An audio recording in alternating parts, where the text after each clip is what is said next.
નમસ્કાર દર્શક મિત્રો, ચોપાટ કાર્યક્રમમાં આપનું હાર્દિક સ્વાગત છે। હું છું નેહલ। દર્શક મિત્રો, સાંપ્રત પ્રવાહ અને રાજકારણ વિશે આપણે ચર્ચા કરતા હોય છે આ કાર્યક્રમમાં। ત્યારે આજે આપણે ખાસ બે મુદ્દા પર વાત કરવી છે। એક મુદ્દો એ છે કે આવતીકાલે જો વાત કરવામાં આવે તો CWC કોંગ્રેસ વર્કિંગ કમિટીની બેઠક અડાલજ ત્રિમંદિર ખાતે મળવા જઈ રહી છે। લગભગ 6 દાયકા પછી જ્યારે આ બેઠક મળવા જઈ રહી છે। મહત્વની બાબત એ છે કે 12મી માર્ચ આવતીકાલે છે।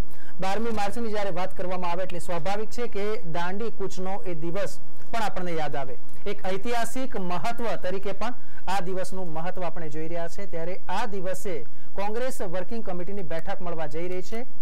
મહત્વની બાબત એ છે કે આજે જન સંકલ્પ રેલી કોંગ્રેસ તરફથી યોજવામાં આવે છે। તેમાં સોનિયા ગાંધી, રાહુલ ગાંધી અને પ્રિયંકા ગાંધી સહિતના દિગ્ગજો એક સાથે એક મંચ ઉપર જોવા મળશે।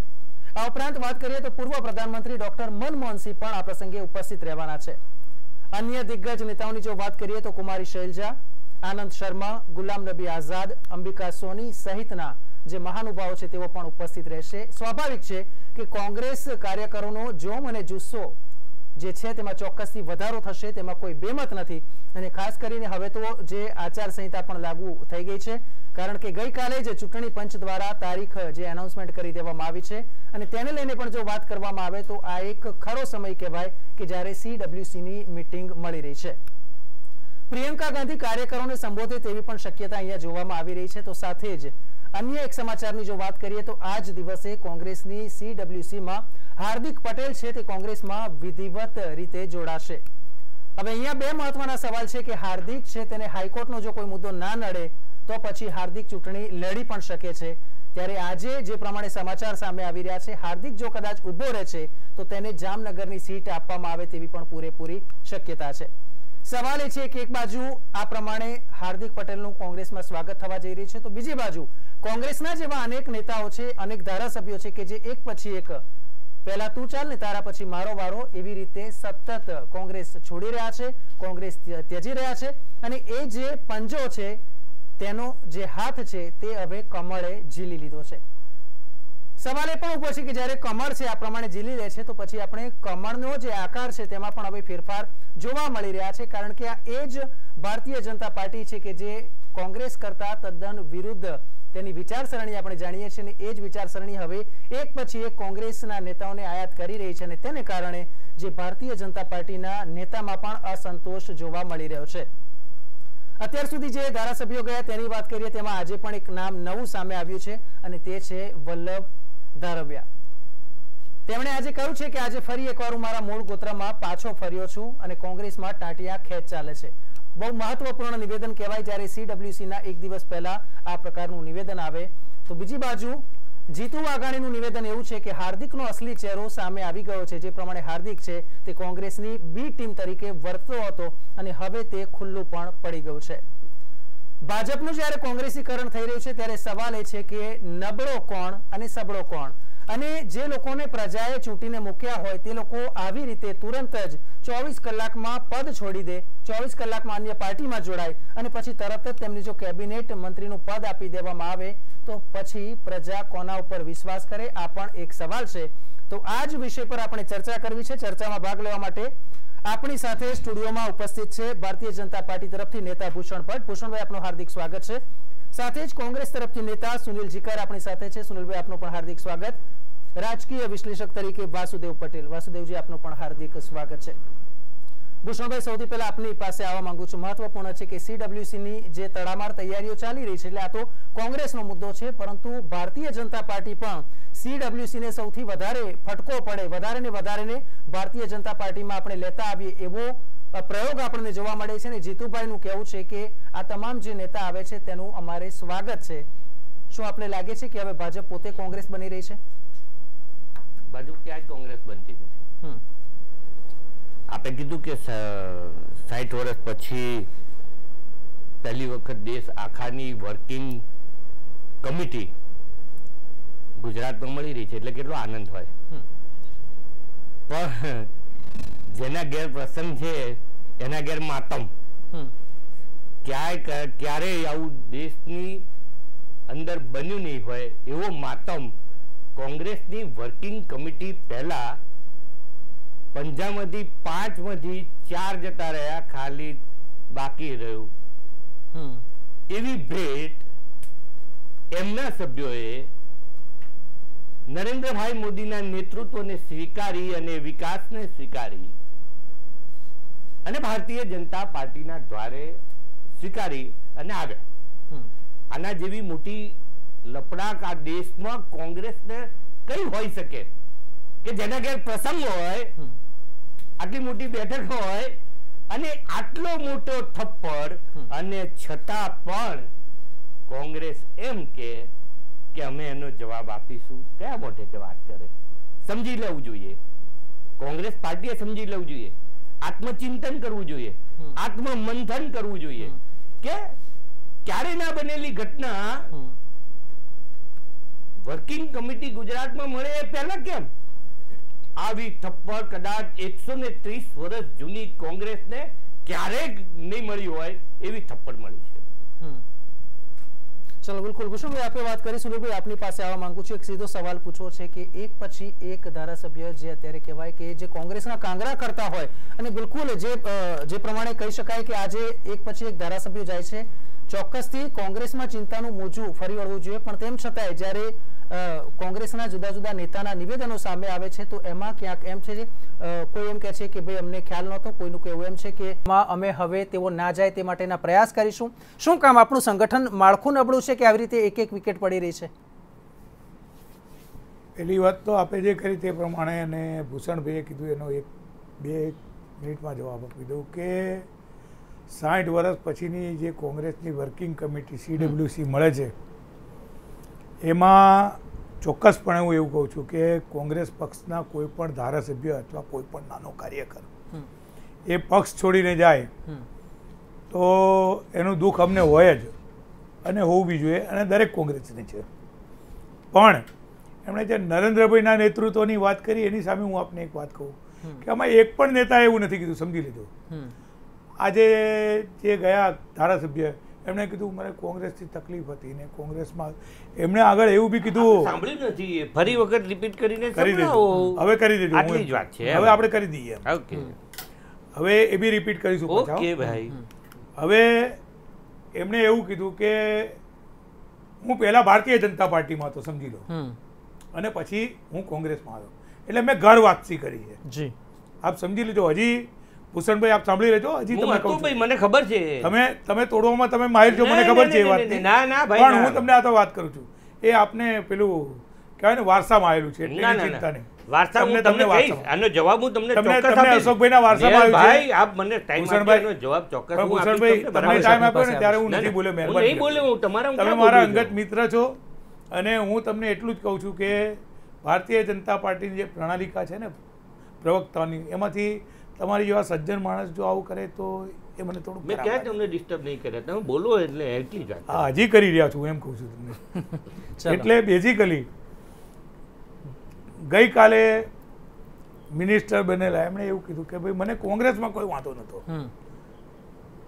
આપ જોઈ લો, જવાહરભાઈ ચાવડાનું નિવેદન આમ જોઈ લો, મને કોંગ્રેસમાં કોઈ વાંધો નહોતો, મેં બીજી હોટલમાં જમવાનું પસંદ કર્યું, એક હોટલમાં મને ના ભાવ્યું, એટલે શું એનો મિનિંગ બરાબર છે. પણ એનો પ્રશ્ન એ પણ થાય છે કે આ પ્રકારના જ્યારે ઇમેચ્યોર કહી શકાય તેવા જ્યારે નિવેદન આવતા હોય ત્યારે જનતા પણ ક્યાંક વિચાર કરતી હું આ જ વાત કરવા કે કોંગ્રેસમાં આ પ્રકારના નેતા હતા. હું આપને આ જ વાત કરવા માંગુ છું કે નેહલભાઈ, બેઝિકલી જે કોઈ લોકો પાર્ટી છોડીને જાય છે એના આગળના અનુભવો બહુ સારા નથી. માત્ર પાર્ટીમાંથી ગયેલો ધારાસભ્ય એ એવું નથી કે આખા વિસ્તારનો માલિક થઈ જાય છે, પાછળ એને પરીક્ષા આપવાની હોય જ છે. પ્રજા નથી ગઈ, સમજી લેજો, પ્રજા કોંગ્રેસની સાથે છે. ઉમેદવાર અથવા ધારાસભ્ય ગયો છે એ વાત હકીકત છે, પણ પ્રજા એને પરચો બતાવશે એ વાત. સુનિલભાઈ, અહીંયા સવાલ એ થાય છે કે જ્યારે મહા મહેનતે, જો ભારતીય જનતા પાર્ટીની વાત કરીએ તો એ જે 150 સીટો આવશે એ વાત કરતી હતી, તેની સામે 99 અટકી ગયેલી, પણ 100મી જે સીટ છે પાછી તમારી જ હતી, કુંવરજી બાવળિયાની સીટ હતી. એ 99 અટકી કેમ ગઈ સમજી લેજો, એમના જે પરાક્રમ હતા ને એને કારણે એને 9માં કર્યા, એમણે 14માં કર્યા. હવે એની સામે કોંગ્રેસે પણ મહેનત કરી, કોંગ્રેસે જે પ્રમાણે મહેનત કરી 77 સીટો મહા મહેનતે આપણને મળી છે, પરંતુ એ જ 77 માંથી જ્યારે એક પછી એક ભારતીય જનતા પાર્ટીમાં અને ત્યાર પછી પણ હંમેશા આપણે માનીએ છીએ કે કોંગ્રેસ છે તે ઊંઘતી ઝડપાઈ હોય એવા કિસ્સા છે. આપણે એની સાથે આપ હજી સમજી લેજો, કોંગ્રેસ પાસે આપવા જો ઊંઘતી નહીં તમે કહો છો તો ફરી એક સવાલ છે કે હજી બીજા 3-4 એવા નામ સામે આવી રહ્યા છે. પણ હું હજી એ જ આપને કહું છું, અને આવતીકાલે CWC ની બેઠક છે. ખરીદ વેચાણ સંઘની મોટામાં મોટી જો કોઈ સંસ્થા હોય તે ભારતીય જનતા પાર્ટી છે. હવે બીજી વાત સમજી લો કે મેં આગળ બી એકવાર કહ્યું છે આવો આપણી પાસે કે કોંગ્રેસ પાસે આપવા માટેની વસ્તુ માત્ર નાણાં સિવાયની વાત, નાણાંની વાતમાં કોઈ સવાલ નથી, પણ અમારી પાસે પ્રદેશ પ્રમુખનું એક પદ હોય. જવાહર ચાવડાના કેસમાં આપણે કહી શકીશું નાણાંની અછત હોય નહીં, કોઈનામાં તો જવાહરભાઈએ એવું બી નથી કીધું ને હું કોંગ્રેસથી નારાજ છું. આપ સમજો મારી વાત, જવાહરભાઈએ એવું બી નથી કીધું કે કોંગ્રેસથી હું નારાજ છું ને ગયો છું. આપ સમજી લેજો, એણે એવું જ કીધું કે ભાઈ મને હવે એવું લાગ્યું.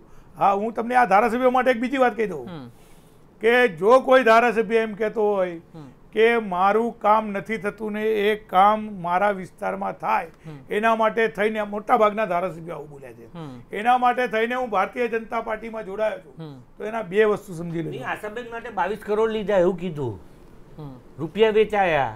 હવે ભૂષણભાઈ આ બધી વાતનો હું જવાબ તમને આપીશ, પણ પહેલા મને બોલી લે, તમારા વારા વખતે હું નહીં બોલું. એટલે એક મુખ્ય વસ્તુ આપ સમજી લેજો કે એ વખતની વાત આપ સમજી લો કે ધારાસભ્ય એમ કે મારું કામ નથી થતું, તો હું એમ કહું છું કે કાં તો એ ધારાસભ્યની નબળાઈ છે, અને અધરવાઇઝ સત્તાધારી ભારતીય જનતા પાર્ટી ની અધિકારીઓ ઉપર એટલી જો હુકમી છે અથવા તો દાદાગીરી છે કે એ કામ કરવા નથી દેતા. બે વાત છે, એમની પાસે પોતાનું ભંડોળ હોય છે, એમને ગ્રાન્ટ મળે છે, ગ્રાન્ટમાંથી કામ કરવા માટે કોઈ હાથ નથી પકડી શકતું. પણ ધારાસભ્યો એમ કહેતા હોય કે અમને કોંગ્રેસના પ્રમુખે અથવા તો કોંગ્રેસના વિરોધ પક્ષના નેતાએ એમ કીધું કે ના ભાઈ તમારા વિસ્તારમાં તમે કામ ના કરતા, એવો કોઈ દાખલો મને બતાવો. હવે પરિસ્થિતિ એવી છે જે તમે કહો છો કે કોંગ્રેસના એક ધારાસભ્યએ નક્કી કરી લેવું પડશે કે ભારતીય જનતા પાર્ટી અથવા તો જે કોઈ પણ અધિકારીઓ છે એની પર દાદાગીરી અને હલ્લાબોલ કરીને કામ કરાવવું પડશે, તો જ તમારા વિસ્તારમાં કામ થશે. ચલો બિલકુલ. એટલે અહીંયા એક સવાલ એ આવીને ઉભો રહે છે કે કોંગ્રેસ શું મનોમંથન કરશે કે નહીં તેના જે ધારાસભ્યો એક પછી એક જાય છે એની સામે. વાસુદેવભાઈ, આપને એક સીધો સવાલ પૂછો છે. આવતીકાલે વિધિવત રીતે હાર્દિક પટેલ છે તે કોંગ્રેસમાં જોડાવાનો છે. જો હાર્દિક જોડાય છે, ફાયદો કોને થશે, ભારતીય જનતા પાર્ટીને કે કોંગ્રેસને? થશે તો શું ફાયદો થશે, નુકસાન તો કેટલું? પહેલી વાત તો એ કરું કે હાર્દિક કોંગ્રેસમાં જાય છે એટલે અમુક નેતાઓ એવું કહે છે કે પાટીદાર સમાજ જોડે અને દગો કર્યો અથવા તો આમ બોલતો હતો તેમ બોલતો. જી, પણ આપણી જે પ્રણાલીઓ છે ને સત્તા તરફ જવાની, સત્તામાં બેસવાની, એ પ્રણાલીમાં નેતા બનવા માટે અમુક સિસ્ટમો છે. પહેલું સિસ્ટમ છે સંગઠનનું સિસ્ટમ કે રાજકીય પક્ષમાં જોડાય ધીમે ધીમે પ્રમોટ થતો જાય અને સત્તામાં ભાગીદાર થતો જાય. બીજું આંદોલન છે. આંદોલન કરતા માણસ નેતા થતા ફર્નાન્ડીઝ વગેરે કેટલા બહુ દેશમાં ઘણા બધા નેતાઓ થઈ ગયા કે આંદોલન કરતા કરતા પછી એમાંથી નેતા બને અને પછી એ સત્તા તરફ જાય છે. અને હમણાં એક નવો રસ્તો ખુલ્લો છે કે પૈસા આપે એટલે હાઈકમાન્ડ ને આપે એટલે હાઈકમાન્ડ ટિકિટ આપી દે અને ક્યાંય નો દેખાતો હોય એવો સીધો સત્તામાં જતો રહે.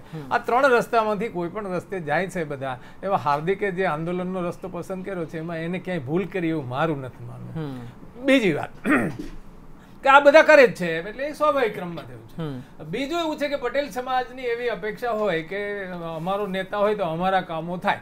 હવે જો રાજનીતિમાં ચૂંટાઈ જ આવે અને સંસદ સભ્ય થાય તો 50 લોકોના વધારાના કામ કરી શકશે, સક્ષમ રીતે લડી શકશે. એની પર કેસ થાય છે, એમાં બેન આવશે, એમાં એને ઘટ થશે તો સારી રીતે લડી શકશે. આ બધું સમાજમાં બધું ચાલતું હોય છે.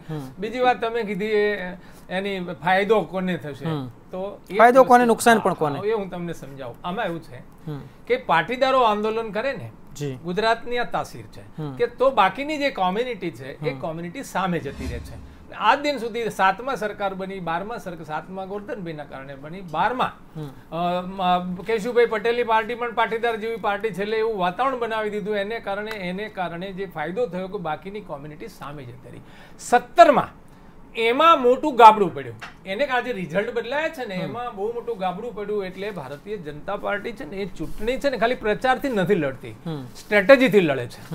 એની જે સ્ટ્રેટેજી છે સૌરાષ્ટ્ર માટેની, જે સ્ટ્રેટેજી પાટીદાર વર્સિસ ઓલ કરવું, એનો કેવી રીતે ગોઠવવું, હવે એમાં આ વખતે એમને 17માં જે ખાંચો પડ્યો એના માટે એમને 2 નેતાઓને હાથ ઉપર લીધા.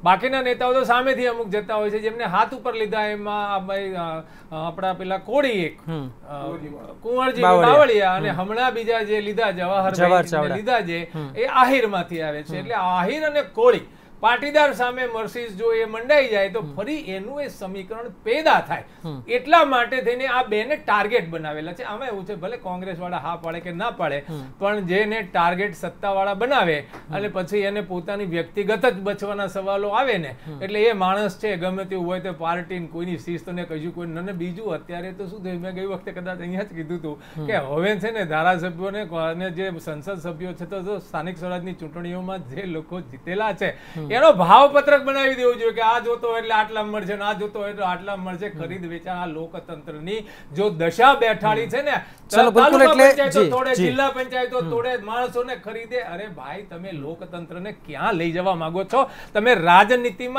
રાજનીતિનું અપરાધીકરણ કરી રહ્યા છો.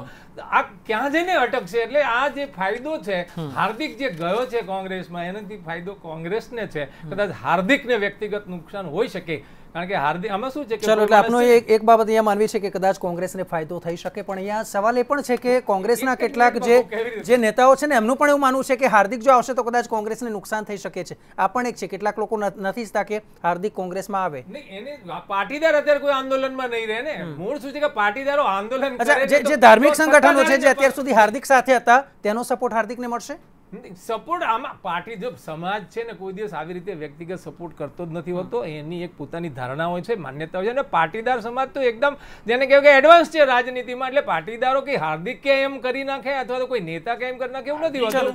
ચલો, બિલકુલ આપની પાસે આવું છે. ભૂષણભાઈ, તમને એક સવાલ મારે સીધો જ પૂછવો છે કે આવતીકાલે હાર્દિક છે તે વિધિવત રીતે જોડાવાના છે, પરંતુ શું તેને લઈને ભારતીય જનતા પાર્ટીમાં કોઈ ગભરાટ જોવા મળે છે? કારણ કે ગઈકાલે સીએમ રૂપાણીનું નિવેદન હતું. સીએમ સાહેબનું કહેવું છે કે કોંગ્રેસની ડિઝાઇન છે હાર્દિકની જો વાત કરવામાં આવે. આજે ઓપી માથુરનું નિવેદન આવ્યું, જીતુભાઈ વાઘાણીનું નિવેદન આવ્યું, તેમાં પણ એટલે આપણને એમ થાય છે કે જ્યારે એક બાજુ ભારતીય જનતા પાર્ટી વાત કરતી હોય કે આજે 25 વર્ષનો એક છોકરો છે, નવો સવો છોકરો છે, રાજકારણનું એટલું પૂરતું જ્ઞાન નથી, તો પછી એની સામે મુખ્યમંત્રીના નિવેદનો આવે છે, અને આપ કઈ રીતે જુઓ છો? પહેલી વસ્તુ તો આંદોલનની શરૂઆત થઈ ત્યારે હાર્દિકની વાત કરીએ. આપના ટીવીની બધા જ ટીવી કઢાવો જી, હું સમાજ માટે લડું છું. હું રાજકારણમાં જવાનો નથી, હું કોઈ પાર્ટીમાં જોડાવાનો નથી, હું કોઈ ચૂંટણી લડવાનો નથી. મારી વાત માત્ર સમાજને અનામત અપાવવાની આ આંદોલન છે. આ બધી વાતો કરીને સમાજને સાથે લઈને કે ભાઈ સમાજને એમ હતું કે ભાઈ એક યુવાન આ કરવા નીકળ્યો છે, સમાજે સાથ આપવો જોઈએ. સમાજે સાથ આપ્યો. એ સમાજને હવે જ્યારે ખબર પડવા માંડી, ભાજપ એ દિવસે કહેતું હતું કે ભાઈ આ કોંગ્રેસની ડિઝાઇન છે, બી ટીમ છે, ક્યારેક કોઈ માનું ને. દુઃખની બાબત એ થાય કે 130 વર્ષ જૂની કોંગ્રેસે આ 3 નવયુવાનને ત્યાં ગીરવે મૂકવું પડ્યું. આજે 130 વર્ષ જૂની કોંગ્રેસે આ 3 જણને ત્યાં ગીરવે મુકાવવું પડ્યું. અને આજે કઠપુતલીની જેમ આ 3 જણ કોંગ્રેસને જેમ રમાડે એમ રમવું પડે છે. એ એમની વાત છે, એમનો પ્રશ્ન, એમાં આપણે કોઈ લેવા દેવાના. પણ હવે આવતીકાલથી શું સમાજને ખબર પડી ગઈ.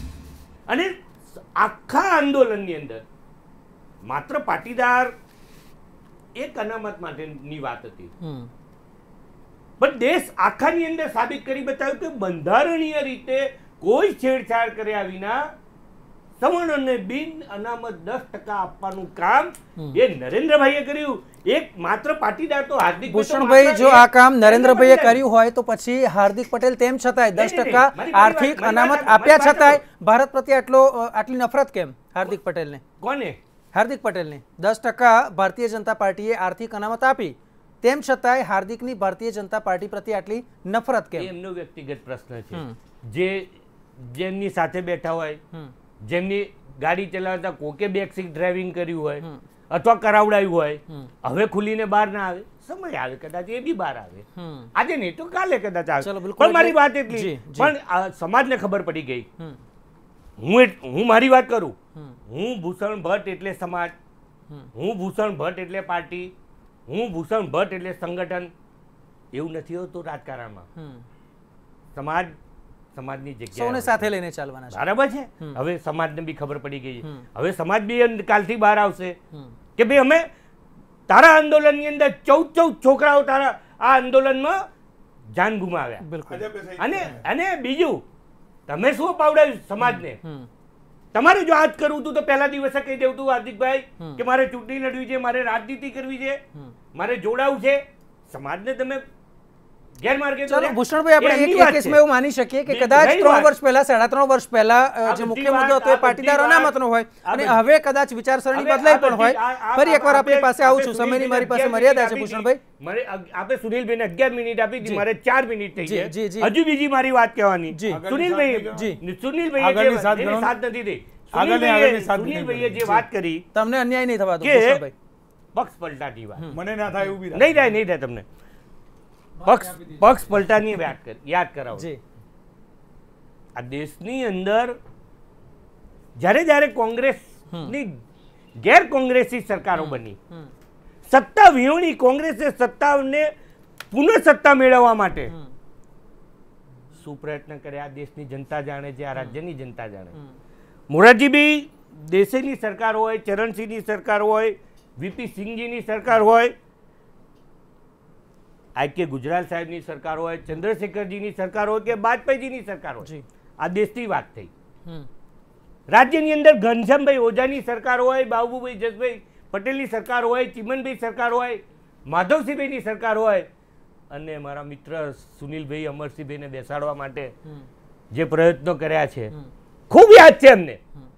કેવી રીતે બેસાડ્યા છે, ક્યાંથી લઈ આવ્યા છે. ભૂષણભાઈ, આપની વાત સાથે હું એગ્રી છું, પણ એ જ ભારતીય જનતા પાર્ટી કે જે કેડર બેઝ પાર્ટી કહેવાય છે, એ જ પાર્ટીમાં ખજુરિયા થયેલું એ પણ બધા જ જાણે છે.